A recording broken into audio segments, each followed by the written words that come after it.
4 जून को देश भर में 2024 लोकसभा चुनाव के नतीजे आने हैं, लिहाजा मतगणना को लेकर तैयारियां भी जोरों पर हैं। हिमाचल प्रदेश में 4 लोकसभा और 6 विधानसभा उपचुनाव के लिए मतगणना होनी है। प्रदेश भर में मतगणना के लिए 31 स्थान निर्धारित किए गए हैं। प्रदेश में लोकसभा के लिए 72 मतगणना केंद्र और विधानसभा चुनाव के लिए 6 अतिरिक्त मतगणना केंद्र बनाए गए हैं। लोकसभा चुनाव के लिए बनाए गए 72 केंद्रों में से 68 केंद्रों पर ईवीएम और 4 केंद्रों पर पोस्टल बैलेट मतों की गणना होगी। हिमाचल प्रदेश के मुख्य निर्वाचन अधिकारी मनीष गर्ग ने कहा है कि 4 जून को हिमाचल प्रदेश की 4 लोकसभा और 6 विधानसभा सीटों के लिए मतगणना होनी है। मतगणना की सारी तैयारियां पूरी कर ली गई हैं। अधिकारियों और कर्मचारियों की ड्यूटी काउंटिंग सेंटर्स पर लगा दी गई है। इसके अलावा सुरक्षा के भी पुख्ता इंतजाम किए गए हैं। बिल्कुल, कल मतगणना है पूरे देश में और हिमाचल प्रदेश में भी।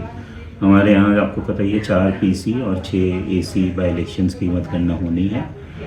इसके लिए जो है वो सभी तैयारियां पूरी कर ली गई हैं। हमारे यहाँ 31 काउंटिंग लोकेशंस हैं और 68 काउंटिंग हॉल्स हैं ईवीएम काउंटिंग के लिए। 4 काउंटिंग वो रहेंगे locations for the postal ballets जो होगी आरओ हेडक्वार्टर पे कांगड़ा, मंडी, शिमला और हमीरपुर में। काउंटिंग के लिए हमारे ड्यूटीज़ वगैरह लगा दी हैं सभी एआरओज़ ने, आरओज़ ने, और उनकी एक इनिशियल ट्रेनिंग भी हो गई है, पोलिंग से पहले हो गई थी, और एक फाइनल ट्रेनिंग उनकी आज होगी जिसमें उनको काउंटिंग के बारे में ब्रीफ किया जाएगा।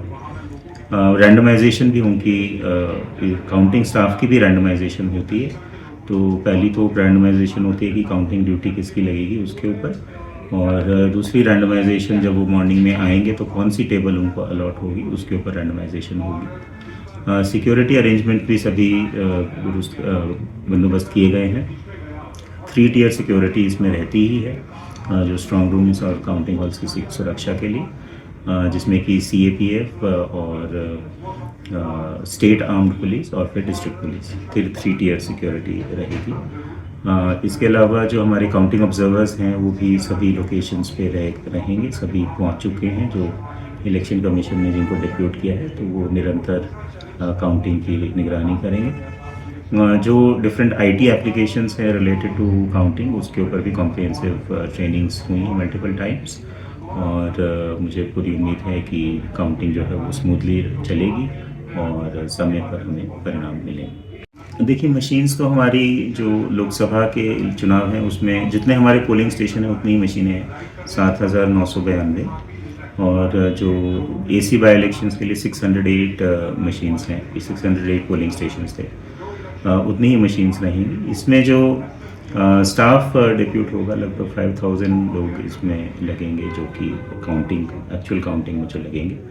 प्रत्येक टेबल पे जो है वो काउंटिंग सुपरवाइज़र और काउंटिंग असिस्टेंट के अलावा माइक्रो ऑब्जर्वर्स भी रहते हैं, जो कि इंडिपेंडेंटली रिजल्ट को कंपाइल करके ऑब्जर्वर्स को देते हैं, और ऑब्जर्वर्स उसको कंपेयर करते हैं कि जो कि काउंटिंग सुपरवाइज़र्स ने जो रिज़ल्ट दिया है और उसको वो क्रॉस टैली करते हैं उससे, और उसके बाद ही उसको फाइनल करते हैं जो एआरओ हैं। सभी जो टेबल्स पे जो है वो काउंटिंग एजेंट्स भी कैंडिडेट्स अपने डिप्यूट कर सकते हैं, तो वो उनका अलग से है, और उसके पासेस जो है वो उनके कंसर्न एआरओस उन्होंने इशू किए। 8 बजे से ये काउंटिंग शुरू हो जाएगी।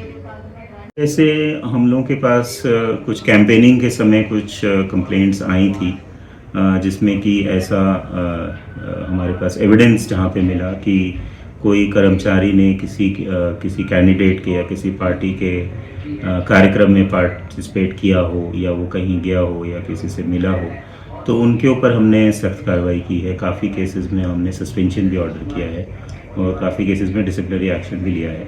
तो उसको हम फॉलोअप करेंगे, और ऐसा नहीं कि इलेक्शन ख़त्म हो जाएंगे तो वो कार्रवाई ख़त्म हो जाएगी, उसको हम लोग फॉलोअप करेंगे। और इलेक्शन कमीशन की डायरेक्शंस हैं कि जो भी कार्रवाई जो है वो इलेक्शन कमीशन के दिशा पे होती है ड्यूरिंग द इलेक्शन प्रोसेस, उनकी सेटलमेंट भी, जो उनकी जो फाइनल डिसीजन है वो भी इलेक्शन कमीशन द्वारा ही लिया जाता है। तो वो हम सभी डिपार्टमेंट्स को बताएंगे उसके बारे में, और जो भी उचित होगा उसमें कार्रवाई करेंगे।